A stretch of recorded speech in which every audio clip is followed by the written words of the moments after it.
నేను వారిని సూటిగా అడుగుతా ఉన్నాను, మూసి ప్రక్షాళన చేయటానికి మీరు వ్యతిరేకిస్తున్నారా? మూసి ప్రక్షాళన చేయొద్దని మీరు అంటున్నారా? లేకపోతే మూసి పరివాహ ప్రాంతంలో నివాసం ఉంటున్నటువంటి పేదవాళ్ళు అత్యంత దయానీయమైనటువంటి పరిస్థితుల్లో ఉన్నారు అధ్యక్ష. అక్కడ ఉండటానికి సరైనటువంటి పరిస్థితులు లేవు. మురుగు వాసన, ఈగలు, దోమలు, అనేక రకాలైనటువంటి జబ్బులతో బాధపడుతున్నటువంటి వాళ్ళ జీవన స్థితిగతులు మార్చాలని రాష్ట్ర ప్రభుత్వం ఒక బాధ్యతతో, ఒక సామాజిక బాధ్యతతో ఈ నిర్ణయం తీసుకొని ముందుకు పోతా ఉంది. వద్దంటారా? చెప్పండి. వాళ్ళు అట్లాగే ఉండాలని మీరు కోరుకుంటున్నారా? వాళ్ళ జీవితాలు బాగుపడకూడదని అనుకుంటున్నారా? రాష్ట్ర ప్రభుత్వం ఏం చెప్తుంది అధ్యక్ష?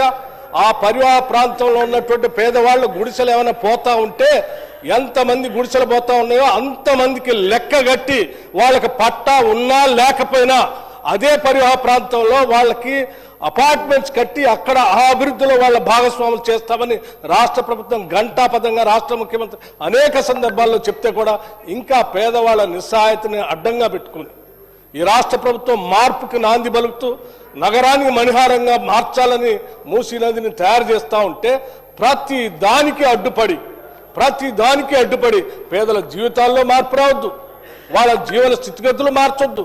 రాష్ట్ర ప్రభుత్వం ఇంకొక అడుగు కూడా ముందుకు వేసింది అధ్యక్ష. కేవలం వాళ్ళకి శుభ్రం చేసి ఇల్లు ఇవ్వటం కాదు, అక్కడ నివాసం ఉంటున్నటువంటి పేదవాళ్ల కుటుంబాల్లో ఉన్నటువంటి మహిళలందరికీ వడ్డీ లేని రుణాలు ఇచ్చి వాళ్ళు వ్యాపారస్తులుగా మార్చాలని ఆలోచన చేస్తారు. అక్కడ నివాసం ఉంటున్నటువంటి పేదవాళ్ల కుటుంబాల్లో ఉన్నటువంటి పిల్లలందరికీ young India integrated residential school అని చెప్పి ఇంటర్నేషనల్ స్టాండర్డ్స్ లో వాళ్ళ పిల్లలు చదువుకోవడానికి కావాల్సినటువంటి పాఠశాలలు పెట్టి నిర్మాణం చేసి ముందు మొత్తం.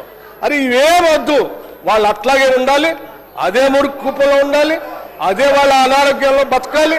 ఈ హైదరాబాద్ కి మంచి నీళ్లతో ప్రవాహం ఉండేటువంటి మూసీ నది రావద్దనేది వీళ్ళ కోరిక అధ్యక్ష.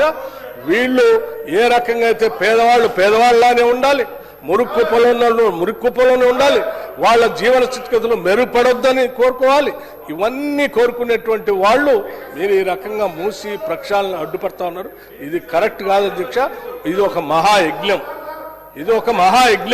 ఈ యజ్ఞం చేసేటప్పుడు మనం ఇచ్చినటువంటి ప్రదేశంలో చాలా స్పష్టంగా చెప్పారు.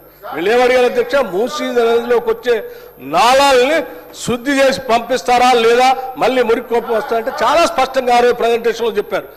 మూసీ నదిలోకి వచ్చే ప్రతి నాళాకి ఎస్టీపీలు పెట్టి వాటన్నిటిని శుద్ధి చేసిన తర్వాతనే ఆ నీళ్లను మూసీ నదిలో వదులుతామని చెప్పి ప్రజెంటేషన్ లో చాలా స్పష్టంగా ఆ రోజు వివరించడం జరిగింది.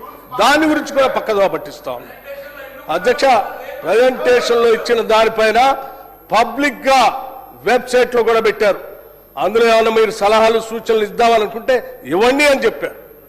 అంతేకాదు అక్కడ పరివాహ ప్రాంతంలో ఉన్నటువంటి పేదవాళ్ళకి ఏమైనా ఇబ్బందులు ఉంటే వాళ్ళ ఆలోచనలు కూడా పరిగణలో తీసుకోండి అని చెప్పి వాళ్ళు ఇంతకంటే బెటర్ మెరుగైనటువంటి ఇంకేమైనా సలహాలు సూచనలు చేస్తామంటే వాటిని కూడా ఇంక్లూడ్ చేసుకొని వాటన్నిటిని అమలుపరచడం కోసమే రాష్ట్ర ప్రభుత్వం ఉంది తప్ప మీలాగా కేవలం ప్రచార ఆర్భాటం కోసం మొదలుపెట్టి ఏదో తూతూ మంత్రంగా చేసి వదిలేసేటువంటి ప్రక్రియలో ఈ ప్రభుత్వం లేదు అధ్యక్ష. చాలా స్పష్టంగా ఉస్మాన్ సాగర్ నుంచి గండిపేట దగ్గర నుంచి మొదలయ్యేటువంటి ఈ మూసీని మొదటి దశలో బాపు సరోవర్ వరకు పూజ్య మహాత్మా గాంధీ అస్థికలు ఎక్కడైతే ఆ సంగమంలో కలిపారో పాపం ఆయన అక్కడే ఉన్నాడు అధ్యక్ష.